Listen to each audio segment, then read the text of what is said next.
guys, welcome back to my YouTube channel. In this video, let's talk about, for all those people, this video actually is for all those people out there who are in their late 20s.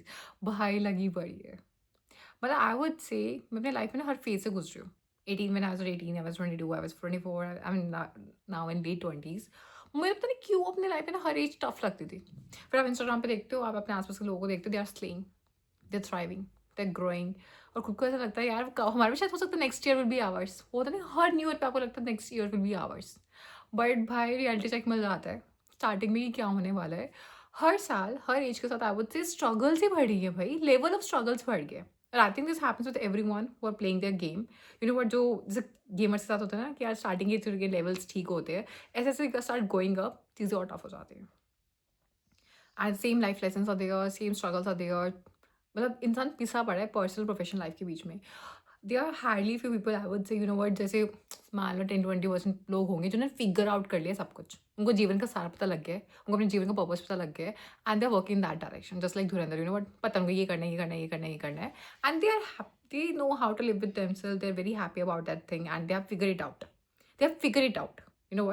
But ऐसे ना बहुत सारे आपको नमूने मिलेंगे शायद आप मुझसे मेरी जैसे. बहुत सारे उनको पता ही नहीं क्या करना है यार, क्या हो रहा है, क्या मतलब पता है क्या करना है बट वो हो भी नहीं पा रहा है. एंड क्या हो रहा है वो समझ में नहीं आ पा रहा है. और क्यों हो रहा है बस में नहीं है, कंट्रोल में नहीं है, बस हो जा रहा है. जिसमें आप बैठ के ना हर शाम को आप उस जोन में चले जाते हो, भगवान से बैठ के डील कर रहे होते हो. भगवान प्लीज़ थोड़ा कम, प्लीज़ चैलेंज मत लो, इससे बुरा मत करो, इससे बुरा तो क्या ही हो सकता है. एंड इट्स लाइक घंटा बन गए हो यार. लेट 20s में आप लिटरली एक घंटा बन जाते हो आप. Specially those people who are doing the corporate job. उठ के सुबह ऑफिस में, ऑफिस से घर पे अलग कलेश चल रहा है, घर पे अलग मातम मचा पड़ा है, घर पे अलग अलग लेवल ट्रॉमा. पूरी जिंदगी माँ बाप को चाहिए था कि सबसे बच के रहो, बिगड़ना मत जाना. जो एज थी करने की सब कुछ. अब उनको चाहिए कि यार हर दूसरे इंसान को आप समझ के लाइक अरेंज मैरिज सेटअप्स में खास कर वो लोग, ठीक है, जिनकी लव मैरिज है उनके भी लगे पड़े हैं. I do have lot of people who are like friends मेरे, they have something in love marriage. तो ये आप कन्विंस नहीं हो पा रहे हैं. उनकी अलग टेंशन चल रही है, उनकी अलग कलेश चल रहे हैं. वो बेचारा अपने लबू बुबू गुगू में लगे पड़े हैं वो लोग अपने एंड जॉब भी कर रहे हैं, चीज़ें भी कर रहे हैं, आस पास माँ बाप को भी मना रहे हैं. तो उनकी ज़िंदगी तो उसमें कट रही है. माँ बाप बनाना है जॉब करनी है, माँ बाप बनाना है जॉब करनी है. एंड हर एक्सट्रीम पैरामीटर को लोग कैलकुलेट कर रहे हैं. ये नहीं होता कैसे किसी की इंटरकास्ट है, किसी की इंटर रिलीजन है, किसी का ये है, किसी का वो केस चल रहा है. कॉर्पोरेट से यार ये तो चलते ही रहता है ना, कुछ ना कुछ चलता ही रहता है. सबसे बुरी हालत ना उन लोगों की है who are going to this harassment of arrange marriage. मतलब सालों सालों से मुझे तो वो केसेस समझ में नहीं आते यार. जो सालों से देख क्या क्या ढूंढ रहे हो, सालों से क्या चाहिए तुम्हें, चाहिए क्या. हर इंसान से सेम बात, हर इंसान से सेम क्वेश्चन, हर इंसान से सेम सब कुछ. और क्या चाहिए मुझे नहीं पता. तो भाई एक तरफ करियर स्टेबल नहीं है, एक तरफ करियर में बस लगी पड़ी है गंदी वाली, या तो वर्क प्रेशर बहुत ज़्यादा है, या फिर कि आपको टॉक्सिसिटी बहुत फील हो रही है, या फिर आपके जॉब के जाने वाले केसेस बहुत ज़्यादा है. इस टाइम बहुत ले ऑफ चल रहा है, बहुत चीज़ चल रही है. तो एक तरफ घर का माहौल ऐसा हो रखा है यार. आई वुड से इंडिया में एशियन फैमिलीज से आते हैं 10-20% फैमिलीज होंगी कि घर का माहौल हेल्दी होगा. 80% बच्चा अगर घर से बाहर बैठे ना, उसका रीज़न ये है कि भाई दिमाग की शांति चाहिए. हम अपने मेंटल पीस से पे करके अपने घर पे नहीं बैठ सकते. समझ नहीं आती, उनकी मजबूरी है, उनका मन नहीं है, उनको मन नहीं कमाने का, उनको मेंटल पीस चाहिए बाहर जाके. थोड़ा सा ब्रेक मिल जाता है उनको, थोड़ा लोग अपने समझने वाले सुनने वाले कुछ मिल जाते हैं उनको. बाहर जाके एक अपनी लाइफ को अपने हिसाब से जी पाते हैं. वरना घर में तो कुछ है ही नहीं. चाचू चाचा ताई मासी ये सब बस लगे पड़े हैं just to drag them down in their life. What specially those people जिनकी करियर भी अभी फिगर आउट नहीं हो पाया यार. मतलब एक टर्निंग पॉइंट आता है जैसे गवर्नमेंट जॉब वाले हो गए, बहुत साल से ट्राई कर रहे हैं, अब पसंद में नहीं आ रहा कहाँ जाए.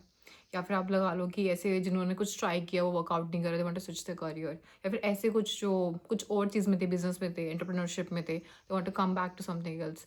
तो भाई इस एज में सब बताऊँ मैं तुम्हें, अपने लिए पार्टनर ढूंढना, अपने लिए जॉब करना, जब ये सब कुछ एक साथ होता है ना, अपनी हेल्थ को मेंटेन करना, क्योंकि यार 100 बीमारियाँ लग रही हैं. शुगर बीपी नॉर्मल होता जा रहा है हद से ज़्यादा, बाल उठ रहे हैं, फिगर के नहीं पता किसी चीज़ का नहीं पता. तो ये सब कुछ जब एक साथ होने चालू हो जाता है ना यार, इंसान घंटा बन जाता है. और बज रहा है, बस वो बज रहा है, लिटरली बज रहा है. There are people who actually give up in between. I do have friends who give up in between. मतलब इनका वर्क कल्चर इतना टॉक्सिक था, उनकी लाइफ इतनी टॉक्सिक थी, and they were tired of proving themselves to their family. They were tired कि बहुत हो गया यार, कब तक खुद के लिए लड़ते रहे यार, नहीं करना वो सब. तो जब पहला रिश्ता माँ बाप को जो दिखा, they said yes to it, and they're now being a housewife or like something else. Lot of things are going on यार, lot of things are going on. पता नहीं क्या चल रहा है. It's very tough. सो मैं खुद अभी अपनी लाइफ में गोइंग थ्रू अ फेज, जिसमें trying to figure out everything. Corporate बहुत जल्दी जल्दी चेंज हो रहा है, बहुत सारे डायनामिक्स चेंज हो रहा है, बहुत सारी पॉलिटिक्स नई आ रही है इस टाइम पे बहुत जल्दी जल्दी. Because of AI we have to scale up ourselves. जहाँ मैं शायद साल में एक या दो चीज़ सीखती होंगी, वहाँ मुझे महीनों में दिनों में मुझे चीज़ें को सीखना पड़ रहा है. अचानक से but new new trends are coming, अचानक से new new things are coming, to keep our self updated like anything. ऐसा फील होता है यार, पता नहीं कैसे कॉर्पोरेट यार कैसे इस फील्ड का पार्ट बन गए और इतनी टफ कैसे हो गई. तो बहुत कूल एंड चिल हुआ करती थी. मतलब being a front end developer मुझे लग रहा है ये बहुत टफ हो गई है. रिएक्ट भी सीख लो, क्लाउड भी सीख लो, ये सिस्टम डिज़ाइन भी सीख लो, ये फ्रेमवर्क भी सीख लो, वो फ्रेमवर्क भी सीख लो, तो पता नहीं क्या क्या सीख लो. कंपनी का काम समझ में नहीं आ रहा है, कंपनी का काम इस लेवल का हो रहा है, आप ये चीज़ें सीख रहे हो, कंपनी का काम इस लेवल का हो रहा है, चीज़ें आप भूल जा रहे हो. कब तक ब्रशअप करते रहोगे. इंटरव्यूज इतने टफ. इंटरव्यूज मतलब ऐसे निकलने लगे जैसे सीधा नासा में हायरिंग करने लोगों को. मतलब I to talk to people who have 2 years of experience. Interview level 5 years of experience वाले हो रहे हैं यार. जो क्वेश्चन मैंने 5 years एक्सपीरियंस में जो कॉन्सेप्ट सीखे होंगे उनसे पूछे जा रहे हैं. किस लिए भाई. तो कोई रेगुलेशन से नहीं बचे. बाहर रह रहे हो तो यार रेंट्स कितनी, मतलब हर तरफ से आई वुड से बट खर्चा इतना नहीं हो रहा तो आपको स्पेंड करना पड़ रहा है. मतलब when I was in Gurgaon I would से शायद वहाँ पे उस टाइम पे जब मैं गई थी 2 साल पहले, आपको मिल जाएगा 3 to 4 3 BHK आपको 30-35 हज़ार में फुल फर्निश मिल जाएगा. चलो 40 हज़ार में मिल जाएगा. 2 साल बाद वही 3 BHK फुल फर्निश 50-60 हज़ार. अरे खर्च, अरे कमाइयाँ तो उतनी है भाई, इंक्रीमेंट्स नहीं हो रहे. लॉन्ग आवर्स आप वर्क कर रहे हो, लॉन्ग आवर्स आप ट्रैवल कर रहे हो, ट्रैफिक में आप फंसे पड़े हो, गर्मी में अपनी ऐसे तैसी करवा रहे हो, चीज़ें सीख भी रहे हो, हर चीज़ मैनेज कर रहे हो यार. 24 घंटे में हर चीज़ मैनेज कर रहे हो. सिर्फ प्रेशर बढ़ रहा है और कुछ नहीं बढ़ रहा है स्टेज में. बहुत पता नहीं क्या है यार. मतलब मेरे को नहीं पता था वो कब वो टाइम आएगा, कब वो टाइम आएगा when we'll be slaying, we'll be like being that queen or something. पता नहीं भाई. अब तो मतलब बिल्कुल मजदूर वाली हालत हो गई है. बस्ता उठा के यहाँ घूम रहे, बस्ता उठा के वहाँ जा रहे, बस्ता उठा के यहाँ आ रहे हो. सुबह लैपटॉप खुलता है, शाम तक लैपटॉप खुला रहता है. So I hope you guys like this video. In case you guys do, then please like, share, comment, subscribe my channel. Thank you.